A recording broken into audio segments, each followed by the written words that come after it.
Welcome to the Mack Talks, everybody. I am your host, Scott Johnson. What up, Scott? That's my co-host, Chase Hutchison. What's up, guys?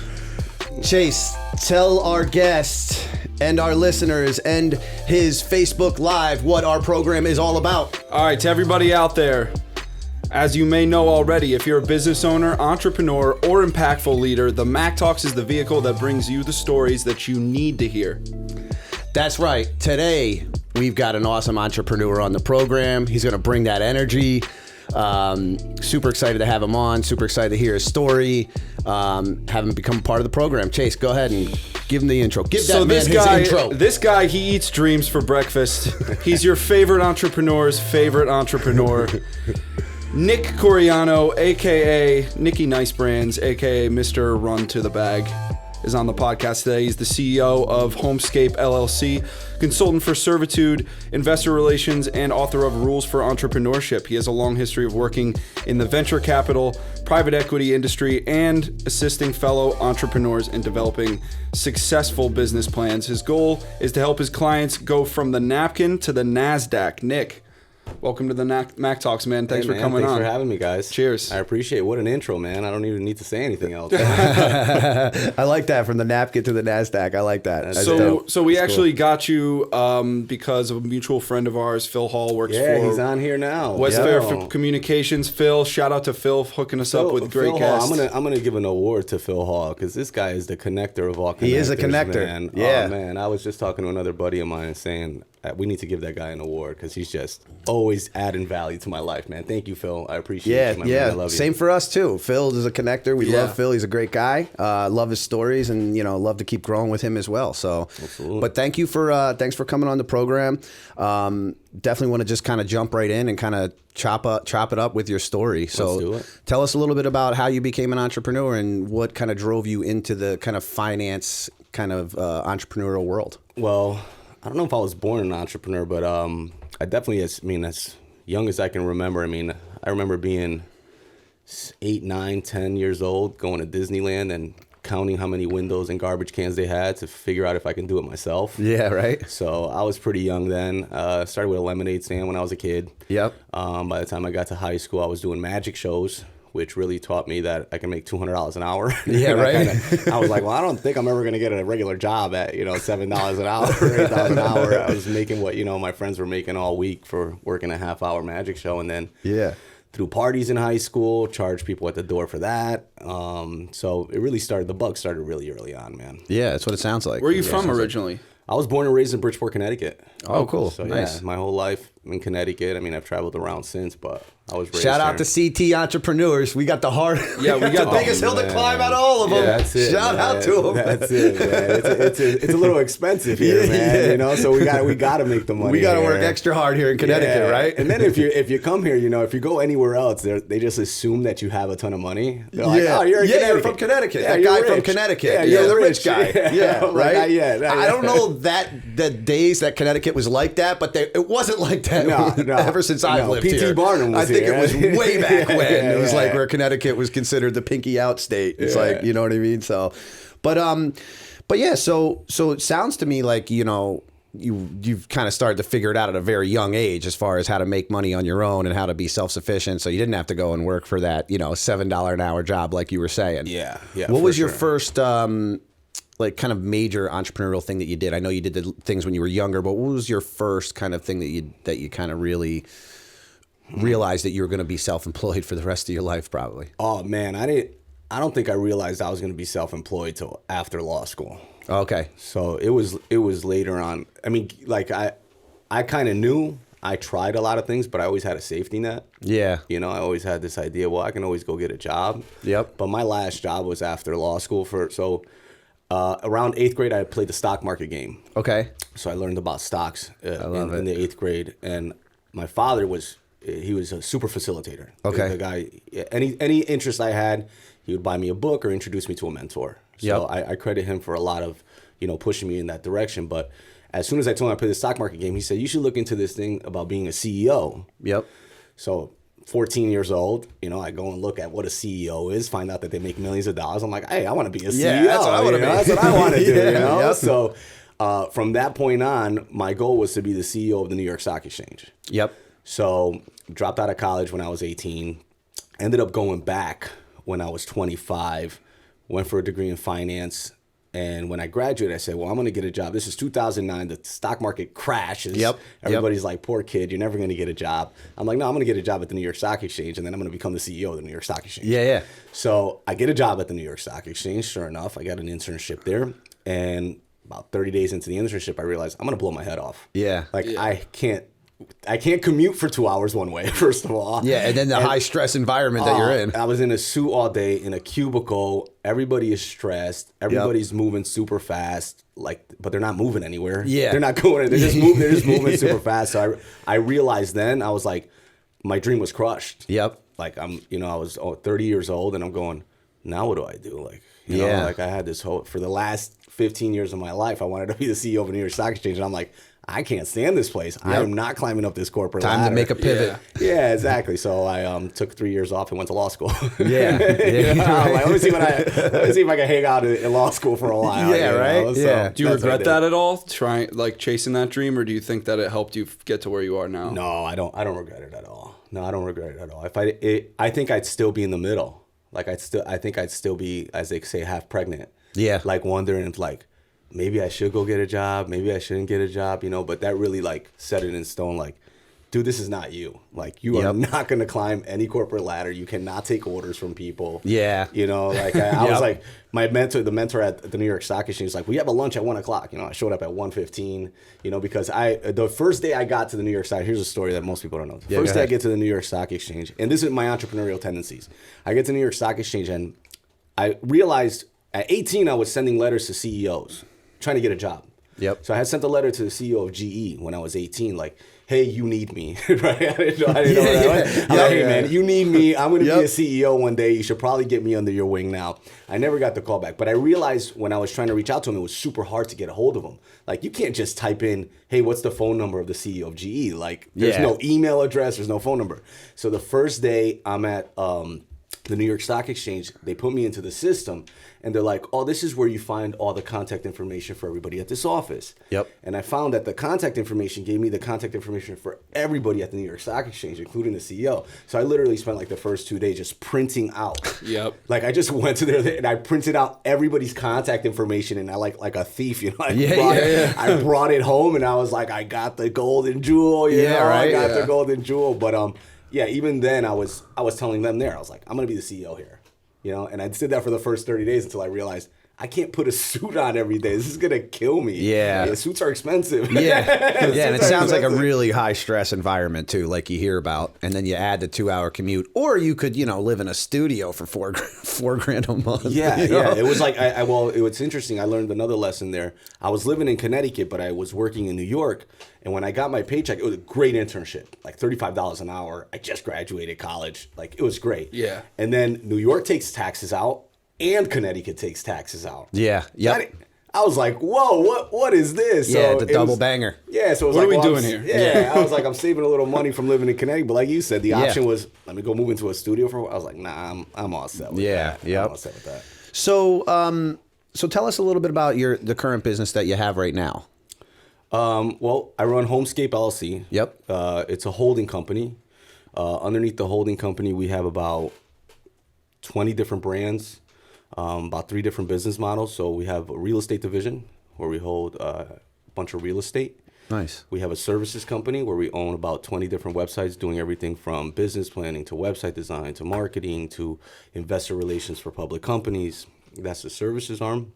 And then we have the products division, which is NickyNice.com, which has banknotes, coin, gold bullion, silver bullion, tagsale.com, tagsale.co, where we do drop shipping, AmericanDropshipping.com, where we do drop shipping. So I kind of segmented into that, but it's just one business, Homescape LLC. That's awesome. And how long have you had? I mean, it sounds like you've evolved that into what it is now. Yeah, so in the beginning, sure. What did you start? What was your main services? Construction. Yeah, really? Construction. So if rewind to 2006. So I'm 18. I'm 18. Yep. 2000. So I'll date myself, right?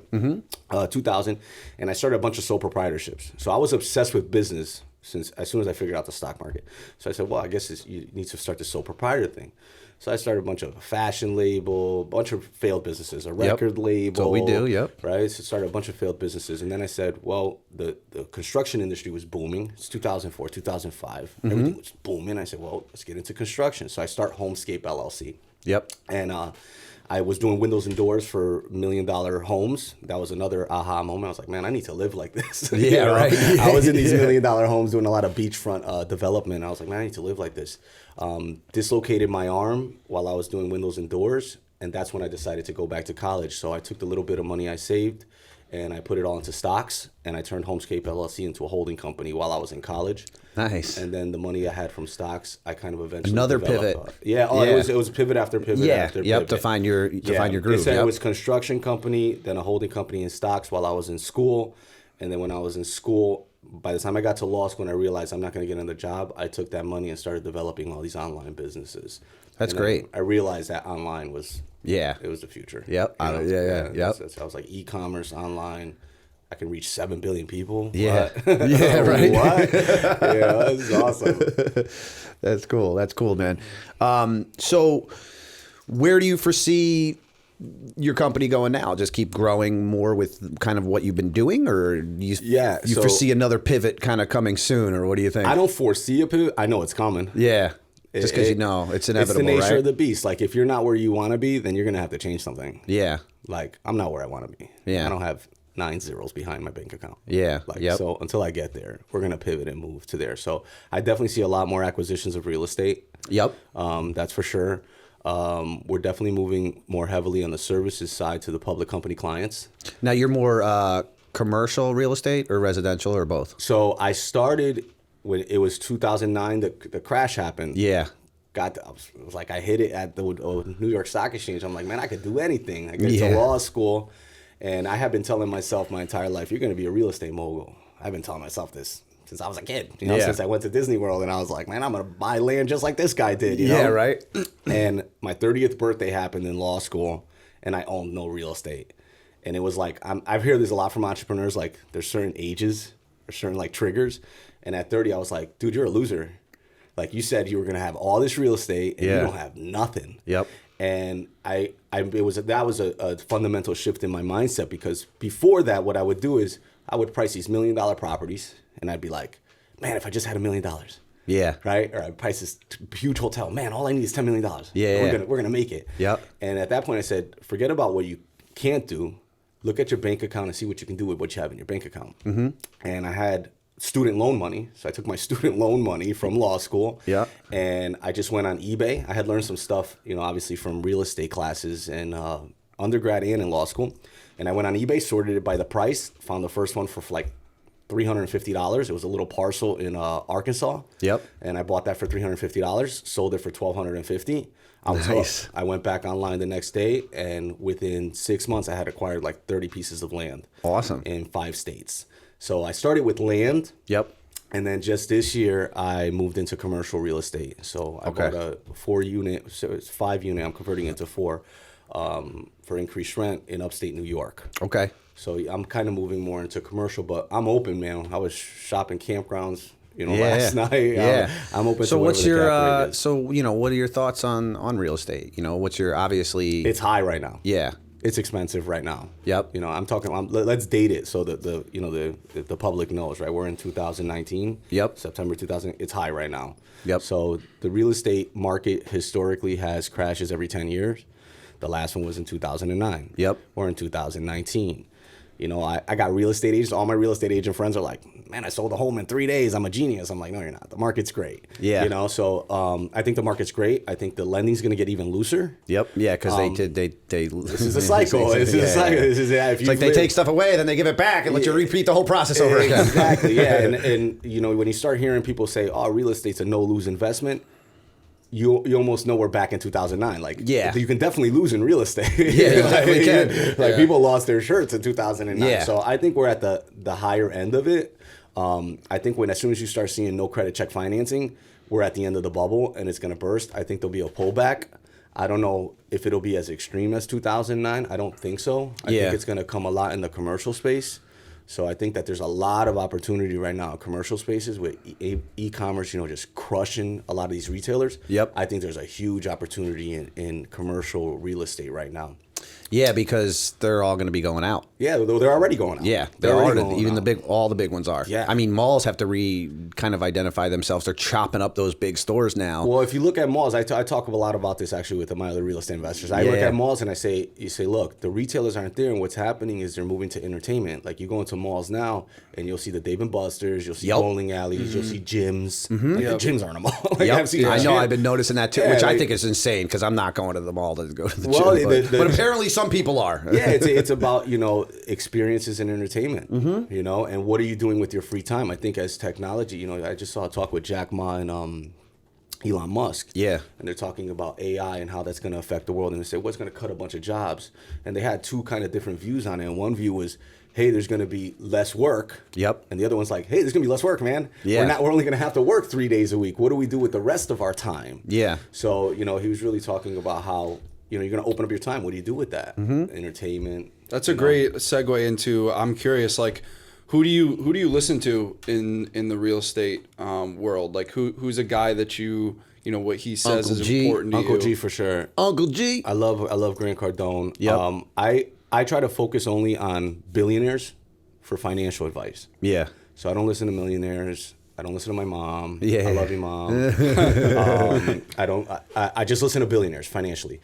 If you ask me, you know, who my mentors are in relationships, it's my grandparents. They were married 50 years. Yeah. So I try to really take mentors that have done it, as opposed to people that are just talking about it. So you got to show me your receipts, man. You know what I mean? Like if you're gonna tell me how to make money, if you're gonna listen, you better have had paved that way. Exactly. Like if you're gonna talk, like you guys can talk to me about setting up an awesome podcast. Like this looks like it's legit as hell. You know what I mean? Yep. Like this is a Mack. But some move, dude, you know? but some dude who's like, bro, I could do the best I've podcast seen Gary V's ever. podcast. Yeah, I've seen Mack talks. I know Mine exactly would be how the to do best it. ever, but I'm not going to do it. But you know, it's like you can't really take. Do you know Ben Mala? Do you know? Yeah, that guy I think he's awesome. is like, I was super interested in real estate, and I started listening to Ryan Serhart, that guy who works in New York City. Yeah, I know him. He's just kind of a broker, but then Ben Mala, like, he really knows. Ben Mala actually, I don't know if it was right before or right after, but he really encouraged me. He kind of pushed me. You know. Oh, really? I saw his podcast, and he's just so like, just do it. Yeah. Like, don't care about how he's got no. Grant Cardone's a little more like, you need $1 billion. Like, Yeah, I know. He's a little more. Like, no, you don't. Like, you know what I mean? So I kind of appreciate that, and I actually talked to him. And this is something I tell entrepreneurs all the time. He was on a podcast. Here's a guy. What he's got, like $300-400 million in real estate, right? Yeah. He's on a podcast, and on the podcast they're like, if you pay $100, you'll get 15 minutes with this guy. Yeah. Dude, I sent that $100 so fast. Yeah. Because I'm like, dude, you need to be around people that are successful. Like, how are you going to learn, you know, unless you're successful? So, yeah, I definitely listen to him. But financially, it's the top, you know, 5. I always look at the top 5 billionaires. Yeah. So I'm listening to what Bill Gates says. Yeah. I'm listening to what Warren Buffett says. You know, I'm listening to what Elon Musk says. Jeff Bezos, love Jeff Bezos. I think he's a pioneer. Yep. But yeah, financially, you got to have $1 billion in your bank account for me to listen to your advice. Yeah, exactly. Exactly right. So obviously you got your gear on here. Run to the bag. Run to the bag. We don't walk, baby. We don't walk. That's right. Tell us a little bit about that, the brand and what you're.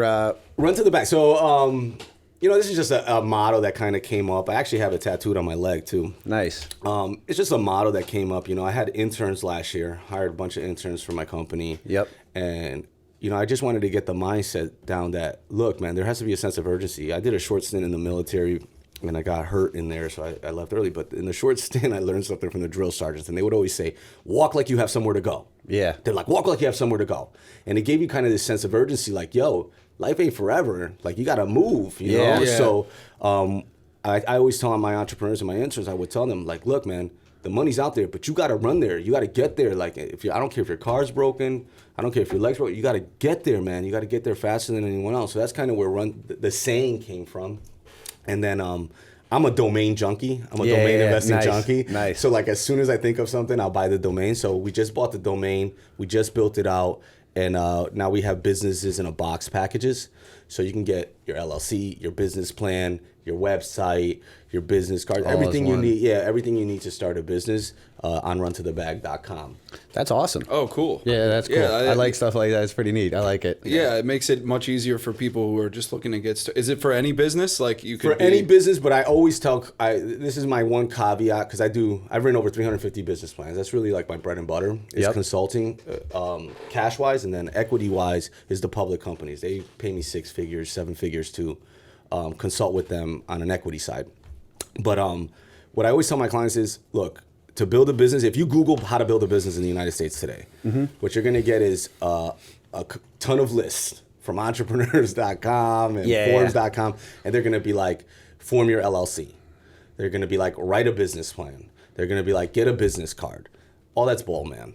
Yeah. The only thing you need to have a successful business is a customer. Yeah. Like you need money. It's true. Like you need money. Yeah. I mean, I love Gary Vee. Here's another one that I'm gonna vent on this one real quick. Go ahead. I'm gonna vent on this. Gary Vee, for the longest time I heard this guy say, build your brand. Build your brand. The money will come later. Yeah. Dude, you're gonna starve if you just build your brand. Yep. Like and I always say this about mentors, look at what they do, not what they say. Gary Vee he was selling wine. Yep. Like that's how he built his brand. He may have not been pitching the actual wine, but he had a monetization scheme there. So what I always tell customers is the number one thing you need to build a business is a customer. Like get to the bag. Yeah. Run to the bag. Run to it. Go get that money. Yep. But then after that, you're gonna need some core things, right? Like maybe an LLC, maybe a business plan, maybe these things. Yeah, so, depending on what you're doing. So I don't like to push services that people don't need because a lot of entrepreneurs are misguided, so you tell them, oh, what do I need to start a business? And before you know it, you're $5,000, $10,000 in the hole. Yep. And you forgot the most important part. You need a customer. You need a customer. Yeah. You need a customer. You need a plan for revenue. You need a plan for revenue. So what I always say is, find a product or a service, test it, and then once you have a customer that has paid you for that, now you understand the process. You understand what you had to do to get that customer in the door and give you money. Now you got a business. Yeah, and going back to Gary Vee real quick, Chase we did a little Gary Vee skit on his new shoes. Okay. That we got to show you. Yeah, we'll show Gary you. I love that. I'm inspired. Listen, I'm inspired by that, right? The guy, yeah. Here's an entrepreneur that's blabbing away online. Oh, I know. And he gets a shoe deal? Come on. Dude. I know. Awesome. Yeah, it's that's actually, awesome. it's crazy too, because K-Swiss in general is just going towards this entrepreneurial thing, and I'm starting to see other shoe lines do it too. And it's pretty cool. They've got another line called the Startups, which is kind of the same thing as like... I advise my public company clients on this. So a lot of what we do at Cervitude, another brand I have, Cervitude. Yep. We do investor relations. So they want liquidity in their stock. They want more people to know about their stock. Yeah. Right? And what I tell them is, partner up with an influencer, dude. Yeah. These guys got 1 million people following. The cost per acquisition on an influencer versus paying Google or paying YouTube, it's just insane. Yeah. So I definitely recommend that, and I think that's what they're starting to realize. Like you got those brands like Fila and K-Swiss and brands that were around, Champion even. Yeah. They were around 20 years ago, and they're making Funny a how resurgence. Champion came back. Dude, They came back with full it hard. circle. Dude, They came back hard. I hated wearing Champions when I was a kid. It used to just be that one, just the C, small that one. little, Yeah. that one little. And now you're still not cool unless it's the big No, one. it's high. It's gotta high be the big fashion one. now, though. Yeah. I mean, like Yeah. you have brands like Supreme, like very streetwear heavy brands partnering with old brands like Champion, and that brings us back to like what Gary Vee was talking about with nostalgia, and then also what we were talking about with pivoting is like people were like, oh no, athletes are the only ones that can have a shoe deal. But then K-Swiss was like, no, we make shoes for people that work, for people that are in the offices grinding away, that make this whole country move. Yeah. Yep. So that's what they did. They came, and I think they're, I don't know what their numbers are, but I think it's a great move. Well, they put themselves in a whole new market because now everybody wants to be an entrepreneur. So it's like you might not have an LLC, but hey, if you got a pair of shoes that say you're an also entrepreneur, hot. you are, It's really right? hot to be an entrepreneur. Yeah, right it's now. so hot right now. Yeah. Well, that's why I say, do you have a customer? Because I mean, you can call yourself an entrepreneur, but are you getting a bag? Exactly. Like, are you getting some money? If Yeah, you're not getting That's money, something that Gary Vee is like. So it's like he's so right about is that like it used to not be cool to be an entrepreneur. Really, No, like, it's horrible, dude. Yeah, it's like, oh, you're a salesman. Like you're no, you're unemployed. You're unemployed. Yeah, that's what it was. Yep. You know? That's funny. And now it's. I'm gonna huge. finish this. Hey, check us out on the podcast. I'm gonna end my lives. Yep. All right, cool. So right now we are going to actually head into Chase's favorite part of the program, which is... Well, it's everybody's favorite part. Yeah, everybody's favorite part of the program, Right. which is what? Mack move or Wack move. That's right. like this. So go ahead and kind of give a description of what Mack move or Wack move is. All right, real quick, pretty self-explanatory. If you agree with it, you think it's a good power move, then obviously Mack move it. If it's a Wack move, if you disagree with it, you think it's stupid, you think it's weak, It's a Wack move. go with Wack move. So that's it. Those are the rules of the game. I'm gonna bring up just a couple of different topics from the news, business news, stuff you might have heard of already or not, and we're just gonna chat. We're just going to riff on it, and we're going to go Mack riff on move it. or Wack move. So, Cool. topic 1. All right, topic number 1. Let me pull it up real quick on my phone. Sorry, guys. He went digital. He didn't want to have Yeah, the I papers went ruffling. digital, and I now like it. All right, You need topic to cut number that 1. out. You need to cut the pad out. SoftBank, which is WeWork's largest outside shareholder, wants the office space subleasing company to shelve its embattled IPO process, which has received a chilly reception from potential investors. So WeWork is basically going to cancel their IPO. This is after they were valued, I think, in 2018 at $47 billion. Now they've taken a $20 billion cut to that valuation. And so the investors are not interested in doing an IPO. So the question is this: WeWork's IPO, Mack move or Wack move? I'm gonna say that it's a Wack move because a lot of these companies are inflating the shit out of their company Valuation. their valuation, and there's nothing to really kind of back it up, which we have kind of spoke about, you know, before. Yeah. And it's basically almost like it's kind of almost like a Ponzi scheme to a certain extent. You know, the They're guy on burning the top, they're burning cash, and they're trying to create this fictitious number. But I'm gonna go Wack move on that because I hate that shit. But I get it. It could also be the market, and it could be based upon potential. So I don't know all the exact numbers or the details behind So it. hold on, But the move. What are you saying? That not going public, is it Wack or? The question is WeWork's IPO. Is them going public with an IPO Mack move or a Wack move? Not a Wack move, and not because of the reasons you said. I think. Yeah. Look, all public companies are inflated. They trade at a multiple of earnings. Some of them don't even have earnings. Yeah. I deal with a lot of companies. This is that one of them. They have no earnings. There's public companies out there trading on the OTC markets and on the NASDAQ today that not only do not have earnings, they have no revenue. Yeah. They have no business model. I have public company clients that come to me to write a business speculation. plan.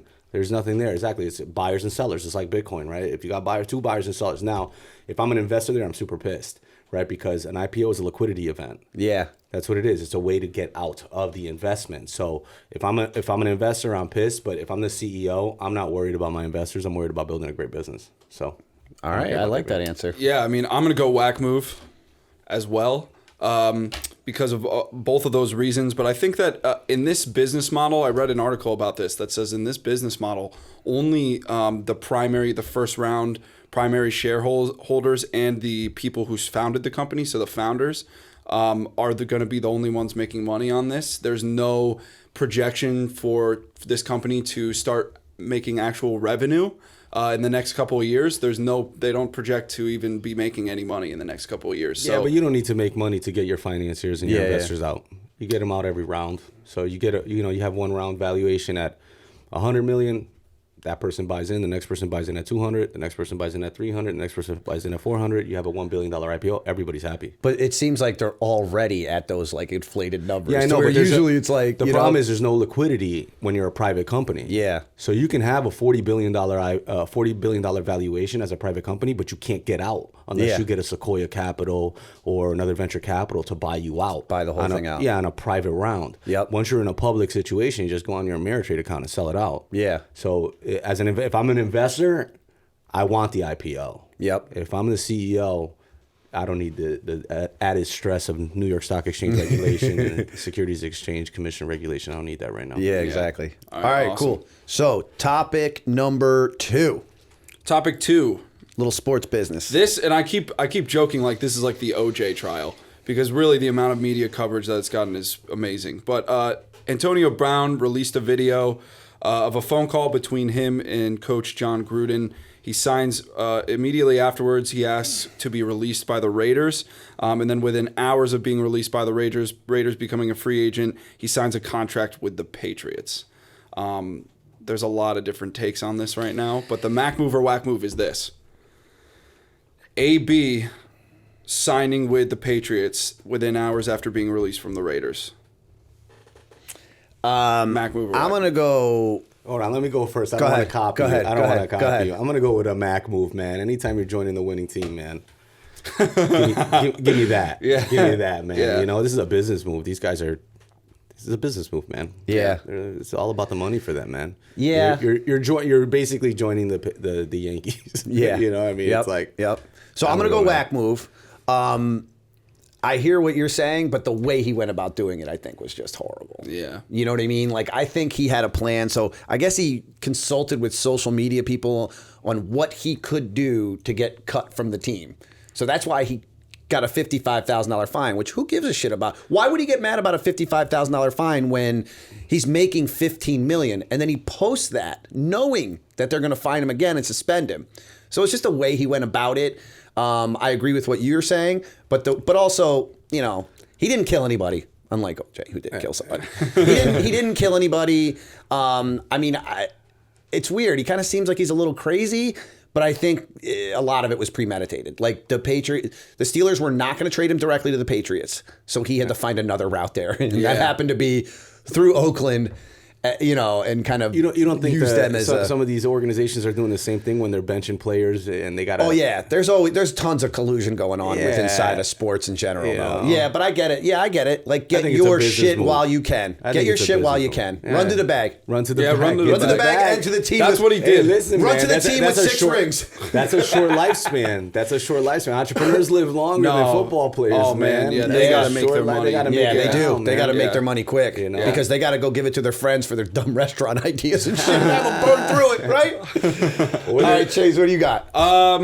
I'm gonna actually go Mack move on this one. Run to the bag.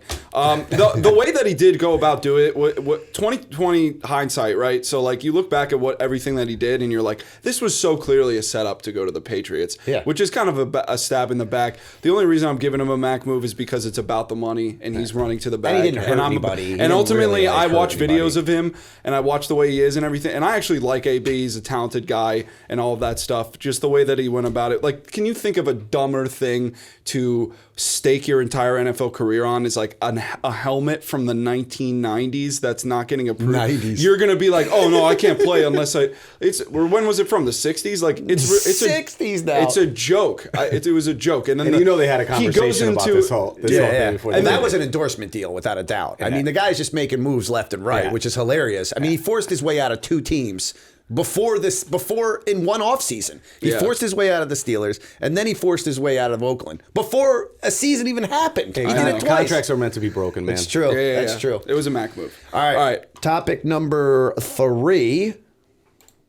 This one actually... this is interesting. This one's interesting. You don't Something we talk about often. You don't actually have to see the video to get what we're talking about here.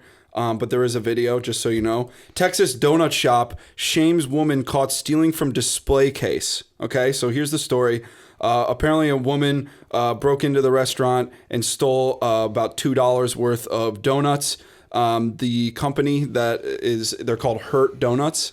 They posted the video on social media. They said... they made all these jokes and puns. They said, wow, that's methed up. We were the victims of a hurt and run. The name of their donut shop is Hurt Donuts. I guess this is what happens when your Instagram career just isn't taking off and you can't afford your donuts. Someone come get your girl. So anyway, they were riding this wave in such a way that it made it seem like this whole thing was set up for social media publicity. The thing is, and this is something that... This is something that we discuss all the time, which is basically staging these types of things to get. And it's not uncommon. It happens. And it happens for sure. And that's kind of basically the question is whether it's a Mack move or a Wack move to stage something like this. Like, so you see the gym videos. That's the question. You know the gym videos, right? Yeah. Like the gym. I know. You know when some dude. There's not that many dudes out there doing those weird ass exercises. Yeah. And it just happens to be getting caught on camera. My boy's a trainer, and I even said, let's go to the gym and I'll be that guy. You know what I mean? Like, I don't care. Like, I'm down for that. Like, I think it's funny. So I'm going to go Mack move because I don't really care. Like, ultimately, the views will determine. Views will determine whether or not it works or not. And I got to be honest, the only thing that's better, I think, than staging something like that is when you get accused of staging it, because then it goes to the next level. Yeah. Now it's like you have to purposely get caught doing it to really heighten it. Yeah. So listen, it's what people do. People are doing it more and more. You see it happening left and right on social media because we stupid on social media and we're a bunch of sheeple, and I'm down for it. So Mack move on that. What do you got? I'm gonna go. So the question is staging it a Mack staging movie? a video that's gonna like get you views and get you notifications. If you guys know me, you already know my answer. That's a Mack move, man. Come on, man. Who cares? You're getting the plub market. Right? You got to run to the bag. Before you run to the bag, usually, if you do your job right, the bag runs to you. Right? And if you market right, the bag will run to you. It will chase you. So I'm totally with that, man. I think they've been doing it way before social media. Staging events and staging these. Reality television isn't reality television. Yeah. Like, people are, convinced that, their day was really like that. Kim Kardashian's day was really like that. It's like, no, she had a script. And like, she wasn't like word for word, but they pretty much knew what they were going to tape that day, So I'm with it, man. And if you guys ever want to stage anything, let me know. Let's do it. We're in I'm with it. We needed a fourth, right? I feel like we need to talk about what's the other side of this argument, though. What makes this a whack move? Some people think that's like dishonest. shouldn't get. Exactly. The people that are fooled. Yes. The people that are fooled. All right. So that's it. Just being like dishonest and be like, oh, I want to see everything to be real. I want it to all be natural. The people that are fooled. Then that's it. That's the other. Then obviously it's a Mack move. I mean, there's no whack move here, dude. If no one's getting hurt. If they set it up, big trouble if no one's going to jail. If you went whack move. No, it would never. Because we're on the verge of doing this. We're just trying to find the right shit. Listen, you know what I mean? Like, I know, but we got to talk about the other side. We can't just. I know. It's interesting. They're the serious people that are just like real serious about everything that are like, oh, that's not good. That's not good. Okay, well, there's somebody that's those people are going to be in the rear view. There's somebody that's going to say something about meth that has a cousin that's on meth. Yeah. There's somebody that's going to say that. There's always someone's going to get offended. Yeah, someone's going to get offended. Yep. But I it's funny because when you said that, I didn't know where the question was going. And drama, and obviously it's why Days of Our Lives and all these soap operas are so successful for so long. Every single day drama sells. And I'll tell you, I don't have much experience going viral in that sense, but the little times I've seen spikes in my Insta stories or my Facebook stories, like for example, I had one guy comment on one of my videos and I chewed him out, and I was just in a bad mood. I usually take the higher road. I'm usually like, just let that go. But I copied his comment. I put it on my Insta stories. I'm like, this dude's whack. This is why he's whack. And it was very engaging. Yes. And everyone started engaging with it. And even the people that I didn't think were watching. Drama sells. Dude, drama sells. And they were like, oh, Nick, you shouldn't do that. You shouldn't coast that. And I was like, dude, I never hear from you. Yeah. And all of a sudden, this is what you want? I'm going to give this to you now. You want a show? Are you not entertained? Be like, here you go. Here's another screenshot of me telling somebody off just because I want to tell them off. Telling you off. Here's a video of me yelling at somebody for not going right on red. I'm with that. Listen, I'm with that. And I think that if it's real, it might even be better. Yeah. Like I follow a fashion designer, Philip Plein. Mm-hmm. And he took a couple pictures in front of his Ferrari with his sneakers. Ferrari sends him a cease and desist letter to take the pictures off of online. He copies a cease and desist picture, and then he blew up. Puts it online, and it's just like boom. I totally heard about this. I think, yeah. Well, that's what happens. That's what happens with these things. They say the best ideas spread. Yeah, the best ideas you can't force out there. The best ideas naturally just spread themselves. And that's what the whole idea of viral, right? Is the idea that you put like this, I force this on our Facebook, we force this on our YouTube, that's cool. But if something clicks and now this person has to share it over there, those are the best way. That's the best marketing today. Agreed. And shout out real quick to John Margiata, my boy from Waterbury, who doesn't say the video goes viral. He says the video goes spiral. Shout out to JM. Spiral videos. I've never heard that. Shout out one. to you, JM. Shout out. All right. Topic number, where are we at? 4 or 5? No, we're at 5 now. All right, we're at 5. We're at 5. All right, topic number 4. 4.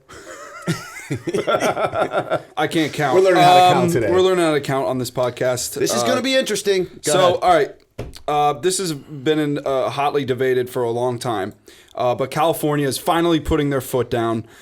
So California lawmakers pass a bill allowing college athletes to profit from endorsements or any company that uses their likeness in order to sell a product.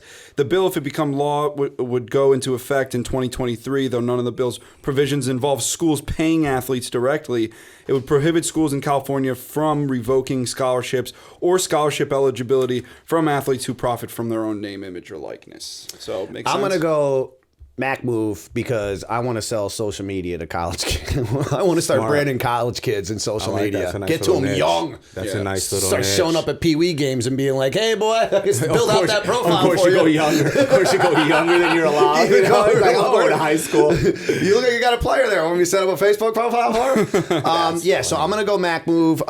These colleges and the NCAA, like, the times have changed. You know what I mean? Like, I feel as though, yes, they're getting a scholarship, but I don't know how this is going to work with the NCAA. They have a shit ton of money, and I'm going to say they're going to shut this bill down. Somehow, some way, the NCAA is going to make it to where this doesn't happen because it's too much money out of their pocket, and the other side doesn't. And unfortunately, that's how a lot of this shit works. But I'm going to go Mack move. I feel like the players should be able to make money. And if it's just going to be California, holy shit, everybody's going to be going to California schools, right? So how is it not, All the once best they do it, athletes. if they get it, then every All the best state is going to athletes do are it. gonna go to No, but every California. state's going to have to do it. Otherwise, they're going to be at such an advantage. You could be like, oh, well, I could go play Yeah, they're here, going to play community college. or I could go play there and get some CPM on my views. They have to set a precedent with this. Yeah. Yeah. And So I go Mack that's- move. What do you got? Man, I don't know. There's so many different dynamics here. Mm-hmm. You know, my normal intuition says Mac. You gotta go. You gotta go. I gotta think about this. Mack move. It's about time we level this playing field. Why is the NCAA making billions and we got D1 athletes who are starving, can't even afford dinner at their own lunch hall? Like they ran out of lunch points. Like what? Are you serious? This dude's you have no idea the schedule these kids go through too. And they also they get rigors shit. of the- Yeah, but not it's all of them. Only the unbelievable. top ones get shit. Like I get it, but I'm saying there's a They're guy not even that's supposed to get. No, they're not supposed They're to. not supposed to get They're it. not supposed to at all. But I'm saying, like, I'm not talking about those guys because you know that they're getting cars and their family's getting shit because that's just been proven. These guys get busted all the time for that in colleges. But I'm talking about like the mid-level athlete that is a fan favorite. You know what I mean? Like, I feel bad for him because, like you said, he's hungry. He wants to eat. Are we watering down the NFL and professional sports by making celebrities of these younger guys who already are. who probably won't go to the NFL? That's true, but they already They are. could be college superstars. No, they could be college. You know what I mean? I think it's maybe they kinda could have a career in separate. broadcasting because of it. Yeah. You know, if they're good, who knows, right? So the question is, Should these kids be able to be Paid. paid basically? Yeah. College. yeah, athletes. I got to go with that's a Mac move, man. Yeah, You it's gotta sticky pay them. though. It is sticky. It's sticky. really sticky. I don't know because I feel like you should be. There's so many players that are going on scholarship that are That not is going to your- make it to they're not going to make it to pro football or pro leagues, and they're there because they're going to get a free education. So there are those situations. I totally feel you, man. The guys that don't have money in there, that's ridiculous. Yeah. But I'm just going to go with Mac move because I'm with you guys, man. They make so much damn money off of them. They do. Pay these boys. But it is really sticky too, though. Like, there's going to be some shit where it's like, this dude's going to stay in school for 4 years because he's going to be getting $3.5 million a year. Yeah. Like, that's where we're heading. Like, Yeah, it's that's gonna the be- thing. That's kind of why I was debating it because like now is he going to college or is he going to a career? Yeah, that's what I'm saying. Like, I are feel you like it's going going to to- make them stay. It might make them stay in college longer, possibly, because now they don't or even go, just go to college because I mean you got the players that are not they're skipping college altogether right now. Yeah. Yep. because of, the money. But I Yeah. think you should pay them, man. Those guys are. They're eating way too much off of them. Yeah. I think it started as a good thought process. Give them a scholarship and they'll play. But now, I mean, that's Yeah, but technology, like when they wrote that law and they wrote that when they had that in place, technology isn't what it is nowadays. Yeah. You know what we I need to mean? update it. It's not what and it the is. finances aren't what it was. I Yeah. mean, It's just too. I don't think that players should, college athletes should be making millions and millions and millions of dollars. I just think that the them a NCAA salary shouldn't cap. be milking this while there's kids who are starving, who are playing D1 sports, and they're literally working for their work. They're basically know who unpaid employees of the school. Do we know who the number one highest paid state employee in Connecticut is? No, do we? UConn coach Yeah. Gino Auriemma. He gets paid a lot. Number one state employee. He's a state employee. Yeah. How do he Yeah, probably I makes tally like, forgot about that. I read that somewhere though. when How you much said does it, he I make? remember. Like $10 million? I think it's like 11 million. It's I think a a year. ridiculous amount. I think of it's money. 11 million a year. I think. Yeah, it's unbelievable. But they built that school. Oh no, what he did for that. built I that mean, school. he's probably worth every penny. All right, of it, let's you know. let's get on to the last All right, Mack last move or Wack one, move topic. last one. This Here we one is go. the most interesting one to me. Oh my God, this This guy's is actually from a overtime while goat. ago, but since you're an entrepreneur, we're all. I thought this would be an awesome question for all three of us. So, there's a railway worker out there, works for the MTA. He's a worker and engineer. He gets paid $117,000 a year. All right, his job's pretty hard. He's a skilled worker. But last year in 2018, he made over $344,000 in overtime. From the state. So we're talking From the state. So we're talking So for my tax dollars, you're yes, saying? yes, yep. So we're talking this guy worked between roughly 60 to 80 hours per week. Possibly even 100 hours per week. Yeah. On the railroads, grinding away. Wasn't with his family for a whole year. Yeah, now yeah. here's the other cool part about this. Here's the other part about this. This is what makes me think this guy's a genius. He now bumps his pension up into a different class. He's now at a higher exactly. Yeah. Right? So he's going to be A lot of making more money. Cops and firemen, they all do this. Yeah. Yeah. So my question is, I mean, it's really like you're sacrificing a year of your life, right? Because you're not doing anything else besides just sleeping, eating, and working. Yeah. To make that extra money to I'm run gonna to say that bag. no. I'm gonna say it's whether he should be able to make it or not. Right? Like, should that be available for him to make it or not? Okay. That's what I think. Don't Sure. you think? Yeah, I mean, yeah. because it's like There's two different questions there. Because my other question is like, is it worth it to work yourself like that? But Well, for sure, it's worth it. yeah, I mean, it's 1 year. Yeah. I mean, it's definitely for your whole retirement. For him, But it's my a whole Mack thing move. is like for him. So I'm gonna say for him, it's a Mack move because he's taking advantage of the system that's available to him. I think the system is a Wack move. For sure. So I'm all for this man. This is available to him. He's not going to be like, well, this isn't right. I shouldn't do this because it's available to me, but I'm just too good of a person to do it. yeah. No, he's I'm not going to do high-fiving that. anyone who does that. But No, I will we- say that whoever the fuck set this up is an idiot. Yeah. Like, you could literally have, why is he working overtime? Hire another employee. Like, what the fuck? I'm gonna But they go on get a it. I rant. get it. It's all part of the contract. It's all part of the whatever. So Yeah. I'm going to say he's crazy and he busted his ass for Yeah. the 1 year. Yeah. And 300, what'd you say? $344,000 in overtime. He basically almost made 3 years of his salary within And 1 now year. I'm pretty sure what does he do? Like 50% of that in his pension. Yeah. Probably, yeah. It doesn't. nuts. It won't tell us that. Oh, but hopefully the MTA is not going to put the pension He's like a into C-level executive retirement plan. His name is out there. Like, his name was in this article because he's Call a state him. We need employee. investors. Yeah. I'm Like, we could get him on the Let's get an interview podcast. with this guy. Let's get him on the podcast. We need an Yeah, investor. Yeah, dude, investor. We need an investor. That's awesome. That's awesome. So what do you got? I'm going to go with you. I think it's a Mack move for him. I think it's a Wack move for everybody else, the government and all of us, because we're going to end up paying that. You got states or cities like Detroit going bankrupt. This is a sore spot for me. So I have one whole side of the family that's teachers. Yeah. And every once in a while, somebody tells me, Nick, you should run for mayor. And I'm like, dude, if I ever get into politics, one, they'd shoot me because I'm just too flagrant. Yeah, right. And two, I'd probably fire every teacher and every fireman and everybody out there that has $120,000 Yeah. pension coming. Yeah. Because it's like, dude, we can't. It's not sustainable. Like, they put that system in place. Well, it's an increase. It's a percentage increase every single year, but yet and it's the same thing with town taxes too. It's the same shit that I see every year. Like, Mathematically, we it doesn't can't make sense. the income. Yeah, if that money's not coming, then Who's paying that? So I think it's a zero-sum game. I think the government's crazy for paying out all these big salaries for so long. They say some teachers are underpaid. I think in some geographies they're underpaid. In some geographies they're overpaid. Yes, and the same thing with cops and firemen. You know, there's some places they're super underpaid. You know, you go to New York City, super underpaid. You go to some of these rich towns in Connecticut, they're doing okay. They're doing pretty well. They're doing pretty damn good. You know, so. I think it's a whack move for us to have to pay all that, man. Yeah. That's Chase. tough. Mac move for this guy. For what he's doing. We need to get this guy. We actually need more people. Like, I'd love to interview this guy. Yeah. Well, listen, I know a ton of firemen and cops doing the same thing. They know how to, they're doing the same thing.